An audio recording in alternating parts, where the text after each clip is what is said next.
Hello everyone. कल हमने अपना नया चैप्टर शुरू किया था बच्चों, एक कहानी यह भी मनु भंडारी जी का लिखा हुआ। ठीक है, अब इसमें हमने 8 पॉइंट डिस्कस किए थे। लास्ट वाला पॉइंट है लेखिका की आज़ादी की सीमा, वो हमने बताई थी आपको।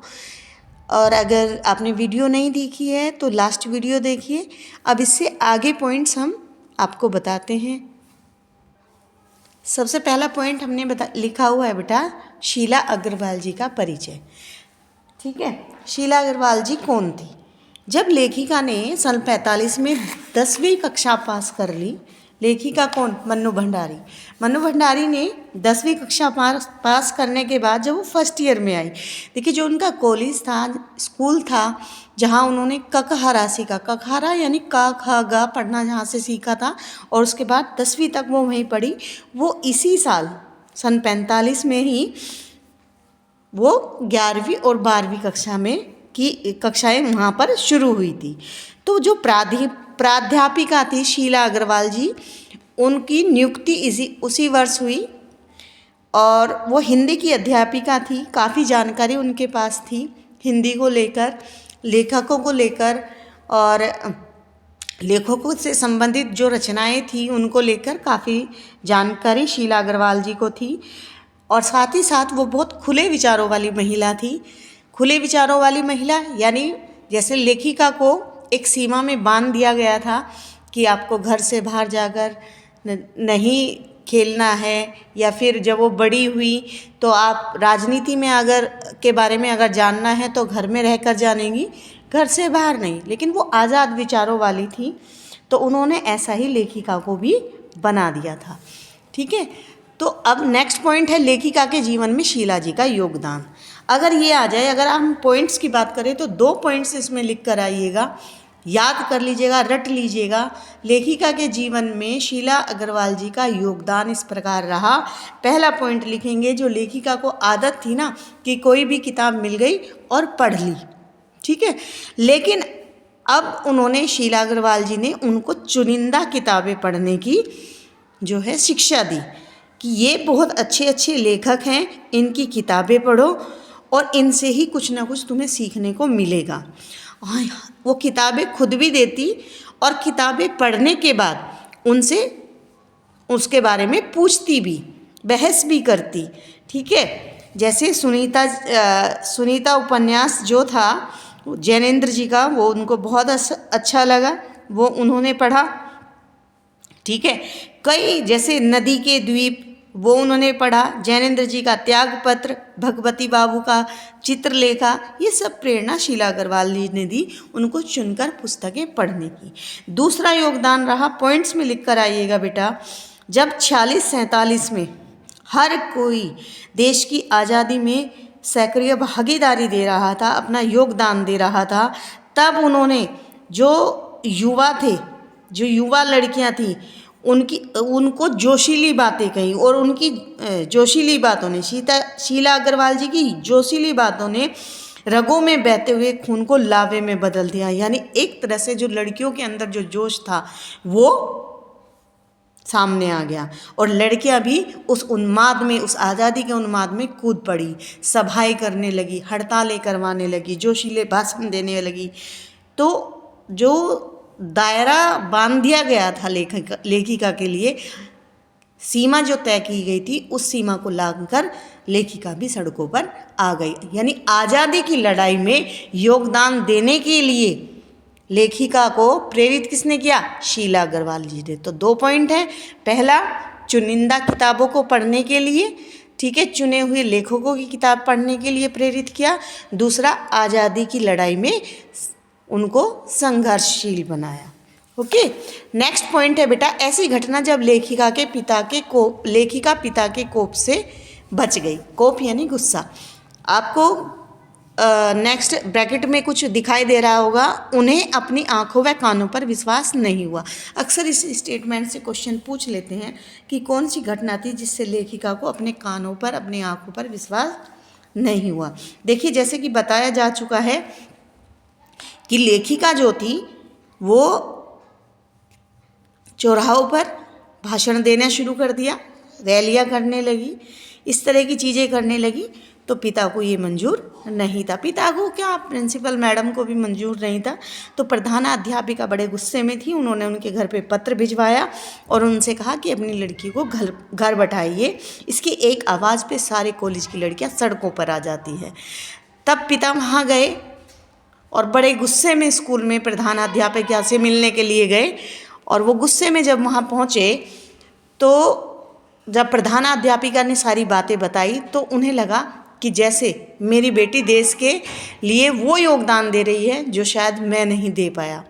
घर आते हैं, लेखिका चूँकि अपने पड़ोस में जाकर किसी के घर बैठ गई थी, उसे पता था पिताजी क्रोधित होकर रहेंगे। तो उनकी माता जब उन्हें बुलाने गई कि वो तो तुम पर गर्व महसूस कर रहे हैं, गुस्सा नहीं कर रहे हैं, तब इस घटना से लेखिका को अपने कानों पर, अपने आँखों पर विश्वास नहीं हुआ। आगे हम बात करते हैं बेटा, इसमें एक छोटा सा पॉइंट और डिस्कस करते हैं। जब लेखिका जो है बाहर सड़कों पर भाषण देने लगी तो ये कहीं ना कहीं उसके पिताजी को मंजूर नहीं था। ये उनके विचारों में टकराहट थी।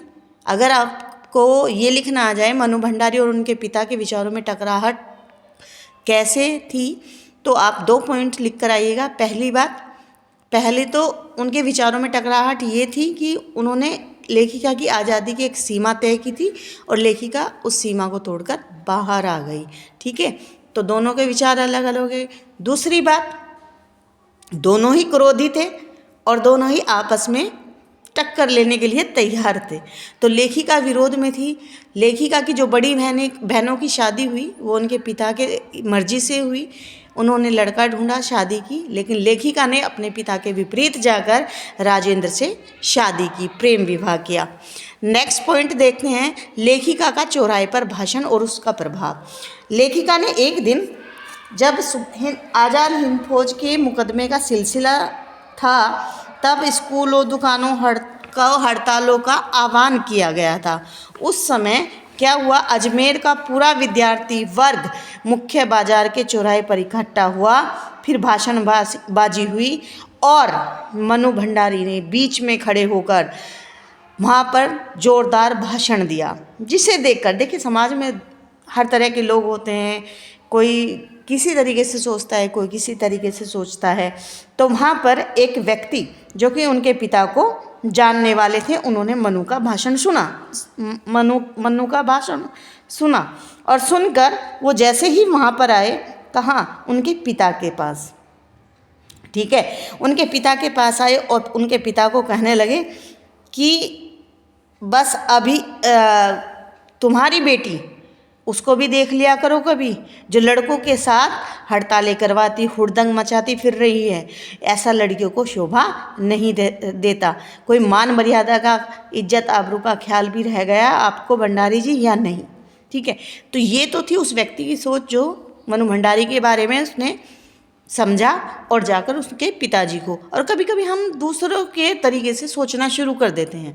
अब पिताजी के दिमाग जो है उस व्यक्ति के अनुसार चल पड़ा कि हाँ वाकई में मेरी लड़की गलत कर रही है। लेकिन दूसरे ही पल, उसके थोड़ी देर बाद ही वहाँ के प्रतिष्ठित डॉक्टर अंबालाल जी वहाँ पर आए और वो सीधा भंडारी जी के पास पहुँचे और बोले, भंडारी जी मैं आपको भाषण देने आया हूँ, I am really proud of you.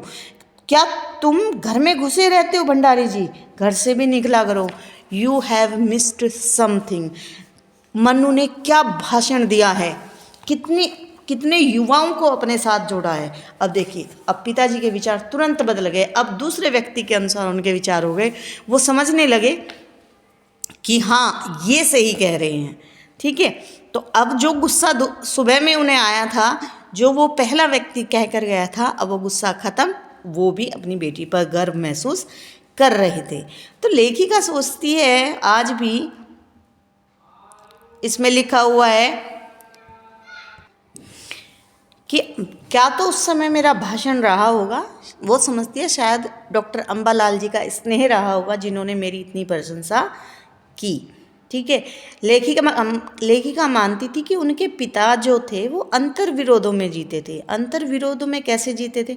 एक तो उन्हें हमेशा इच्छा रहती थी विशिष्ट बनने की, सम्मान पाने की, जो कि उनके पास मध्य प्रदेश में था, ठीक है। और दूसरी प्रबल लालसा जो ये विशिष्ट बनने की थी, साथ के साथ ही वो सामाजिक छवि का भी ध्यान रखते थे। देखिए, जिसने समाज की परवाह की वो कभी विशिष्ट नहीं बन सकता। आपको आगे अगर सही दिशा में बढ़ना है तो कहीं ना कहीं समाज से टकराहट तो झेलनी ही पड़ेगी, ऐसा लेखिका का मानना था। लास्ट में है आपका लास्ट पॉइंट है शताब्दी की सबसे बड़ी उपलब्धि। 19वीं शताब्दी की सबसे बड़ी उपलब्धि क्या थी? देश को आज़ादी मिलना। देखिए, सन 47 में मई के महीने में शीला अग्रवाल जी को भी और 3 लड़कियों को, जिनमें लेखिका भी थी, सबको नोटिस थमा दिया। अनुशासन बिगाड़ने के आरोप में कॉलेज से निकाल दिया। अब भाई, जो हड़तालें, जो हुड़दंग था, वो कॉलेज से बाहर रहकर भी तो मचाया जा सकता है, ऐसा लेखिका मानती थी। और उन्होंने इसके विरोध में बाहर नारेबाजी शुरू कर दी। आखिरकार स्कूल को जुलाई में 3rd ईयर की क्लासेस फिर से शुरू करनी पड़ी उन लड़कियों को, और शीला अग्रवाल जी को अगस्त में आखिर उन्हें वापस बुलाना ही पड़ा। ये इतनी बड़ी खुशी थी उनके लिए, कॉलेज में वापस उनको आना बहुत बड़ी खुशी थी। लेकिन वो खुशी फीकी पड़ गई। कैसे पड़ गई? क्योंकि 15 अगस्त 1947 में हमारा देश जो आज़ाद हुआ था, तो देश आज़ाद होने की खुशी के कारण उनकी जो खुशी थी वो बहुत छोटी पड़ गई। यही शताब्दी की सबसे बड़ी उपलब्धि भी थी, ठीक है। आई होप आपको चैप्टर क्लियर हो गया होगा। तो पढ़ते रहिएगा, जैसे ही आपका हिंदी का एग्ज़ाम आएगा आप वीडियो ज़रूर देखिएगा, ठीक है।